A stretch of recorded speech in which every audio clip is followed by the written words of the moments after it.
Hi there, Sandra here. Hope you're having a good day.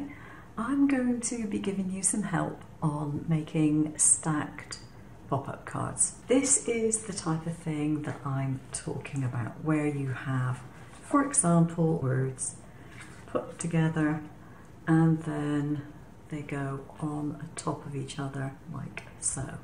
This is just one I quickly cut out.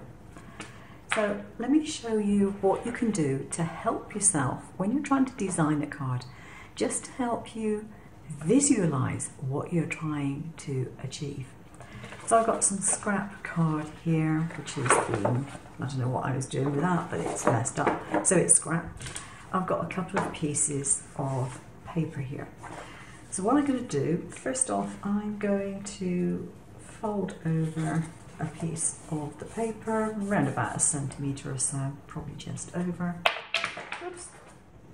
Throw my glue around everywhere. Put some glue on here. Whoops. Helps if I don't wreck it at the same time. Let's just put that down. And then fold it edge to close it up. I'm not taking much care over this because it is only for visual reference. Then I'm going to fold that in half again. There we go. The next one, I'm going to fold down probably 1.5 inches, maybe 2 inches. And I'm just going to run my finger down that. I'm just going to tear it off because I want this layer to be smaller. So again, fold down about 1 centimetre or so, more or less, and just put some glue on here. Fold this one, edge to the edge, like that, and fold this one in half. There we are. So what we have now are a couple of tubes, square tubes, and if we open them up, we kind of flatten them in either direction. So we have 2 tubes, and if we put one on top of the other, back to back, you can see that they are different sizes and there is a ledge. And this is what you want if you want to have a word on here and a word on here. That's the type of thing you want. So how do we put them into a card? It's very, very simple. Just glue one section. There we go. There. So it is now stuck to the back wall, but it is free form here. I want to put some glue on this section and then close it from that side. So we have our first, what I class as a shelf, right? It's a bit like a bookshelf. So the next one, you want to put some glue on one section of it, like so. We can fold this down completely flat. We can put this section in line with the other section, like so. We can put some glue on this top section here. We can open it up and we can press it down closed again. So we will have our 2 shelves, and it looks like that from the side. So you're probably thinking, okay, so I've got my shelves, but how on earth do I do the rest of it? Now, we can flatten this down. You will know that you want to put some sentiment, whatever, on here. So we know that is going to need to go on that surface. The next lot of letters is going to have to go on this one, love. There we go. So we have love you, and it stood up. Now, if you weren't particularly fussed about doing anything really fancy, you could actually cut out letters, put them on these steps and leave it at that. If you want to cut it out of all one piece of card and have it as a card insert, which is what this one is, then you need to work out how to transfer that to the card base, if you like. So we're just going to use this as a diagram. So we know that there has to be a fold line here. So we have a fold line along there. And this is another fold line.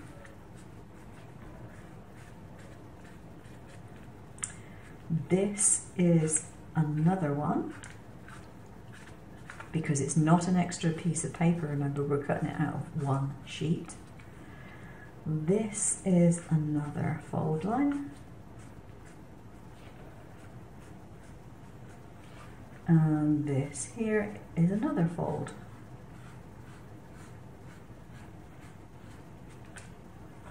It's obvious when you look at it. It's so much easier to see when you've got something physically in front of you than trying to imagine what a flat piece of paper is like. But when you flatten this down, this gives you the pattern basically for what you need to do. So when you're doing this in your software, you won't have these extra pieces of paper there. You're just going to have these lines.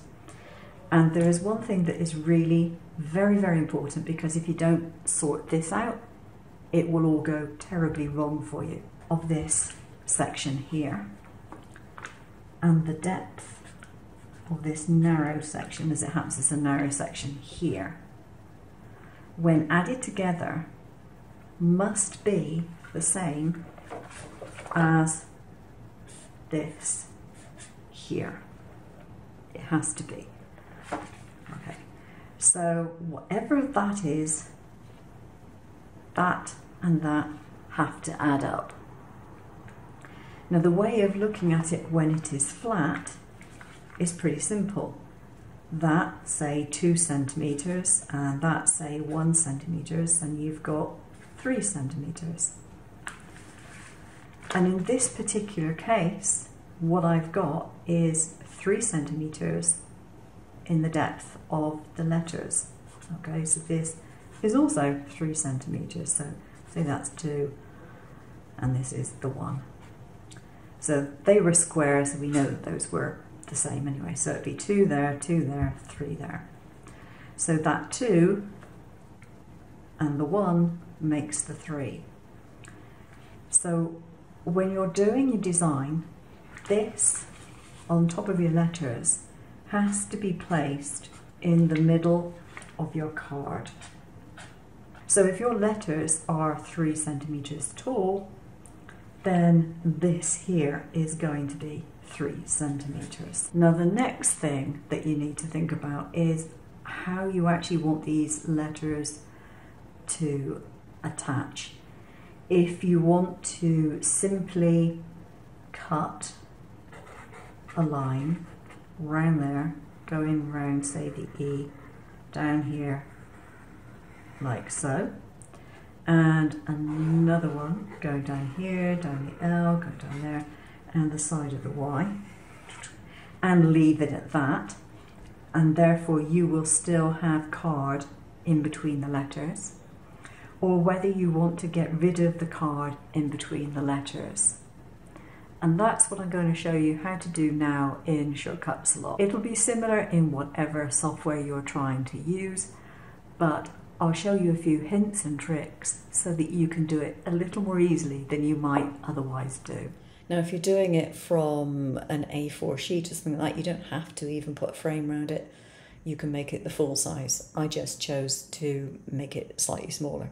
So I'm going to select this and I'm going to zoom right in as far as I can so that you can see exactly what I've got here. So we have two sorts of lines here, and one sort of line is dashed and the other one is a solid one. So it's up to you as to whether you want to use a dashed line or whether you want to use solid.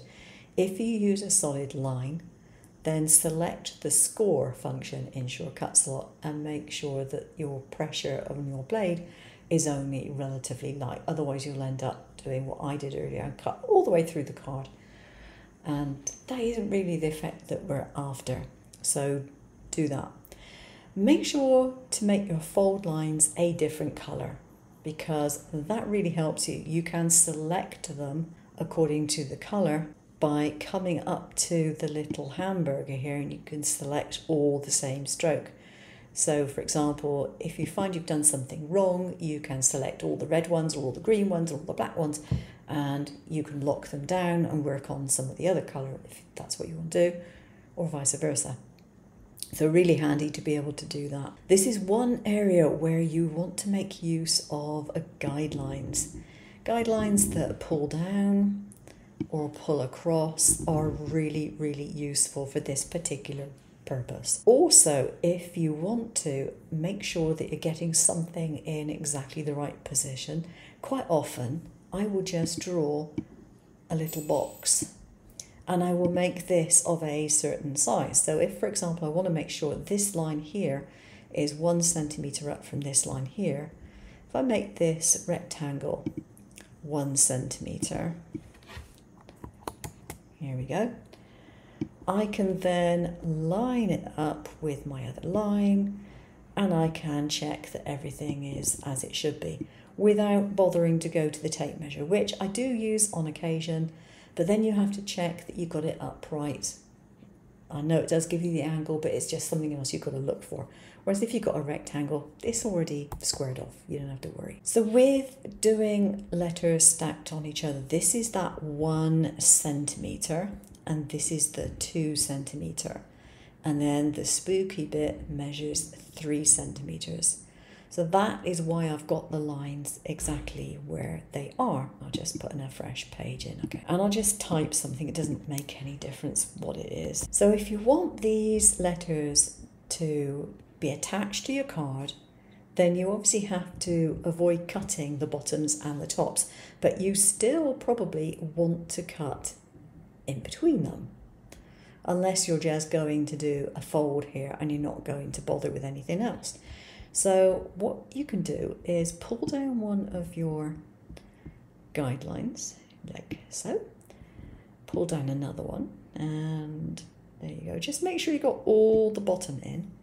Now go to the eraser, and you can make your eraser really big, so this is nice and easy. Line it up with a line and just take off the bits here. So we now have open paths. We aren't going to end up with our letters in the bin. Believe me, I've done that before.